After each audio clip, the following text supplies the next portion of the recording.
Now take a glance at influence of session in time frames.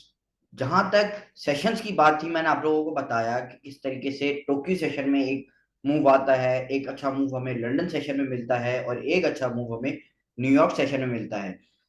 इसी तरीके से candle stick के भी मुख्तलिफ टाइम फ्रेम्स होते हैं। किस कैंडल में कौन सा सेशन ओपन हो रहा है, ये हम देखेंगे इस influence of sessions in time frames के अंदर। मेजरली हमारे पास तीन टाइम फ्रेम्स हैं। मेजर हमारे पास तीन टाइम फ्रेम्स हैं, हम जानते हैं। पहला सेशन हमारे पास एशियन सेशन है, दूसरा है लंदन सेशन और तीसरा हमारे पास न्यूयॉर्क सेशन है। अगर हम बात करते हैं 4 आवर कैंडल की, तो हमें 6 4 आवर कैंडल्स मिलेंगी एक दिन के अंदर। 6 4 आवर कैंडल्स मिलेंगी हमें एक दिन के अंदर।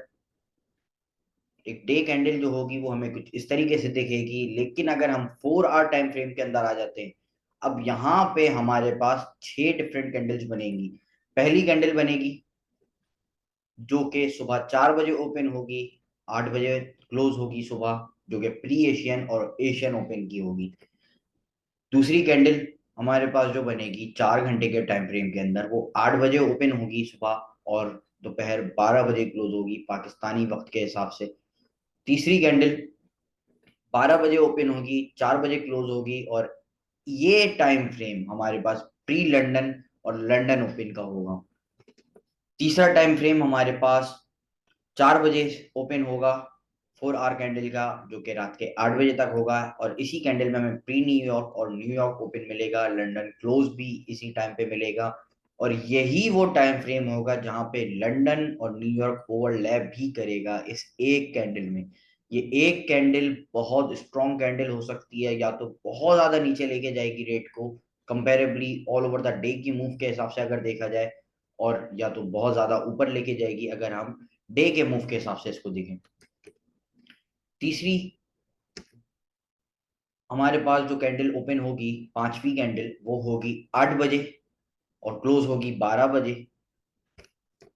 और चौथी कैंडल मार्केट क्लोजिंग की होगी, यहाँ पे अनसर्टेनिटीज होंगी, मार्केट में एक डाउन आएगा क्योंकि डे कैंडल की वो विक बन रही होगी, जो कि रेंज होगी अगली डे कैंडल के लिए।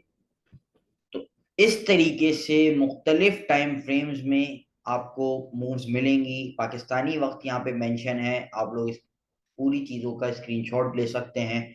न्यूयॉर्क और लंदन ओपन बहुत ज्यादा इंपॉर्टेंट है। न्यूयॉर्क ओपन और लंदन ओपन को जरूर फोकस कीजिएगा अगर आप न्यूयॉर्क और लंदन में ट्रेड करने वाले हैं, क्योंकि ज्यादातर फॉरेक्स ट्रेडर न्यूयॉर्क में ट्रेड कर रहे होते हैं और स्पेशली उस वक्त ट्रेड कर रहे होते हैं जब न्यूयॉर्क और लंदन ओवरलैप करता है। तो जब ओवरलैप करे तो आपने इस चीज का हमेशा ध्यान रखना है कि आपकी जो मूव्स हैं वो बहुत हाईली कैलकुलेटेड होनी चाहिए। आपका रिस्क बहुत ज्यादा कैलकुलेटेड होना चाहिए, ताकि किसी भी अनसर्टेनिटी में इनकेस हमें स्टॉप लॉस पड़ता है तो ऐसा ना हो कि हम 60% डाउन हो जाए, हम 20%, हम 30% डाउन हो जाए, बल्कि मैक्सिमम हमारा जो टारगेट होना चाहिए वो 5% का होना चाहिए और हमारा रिस्क भी मैक्सिमम 5% का होना चाहिए। 5% इज वे टू इनफ।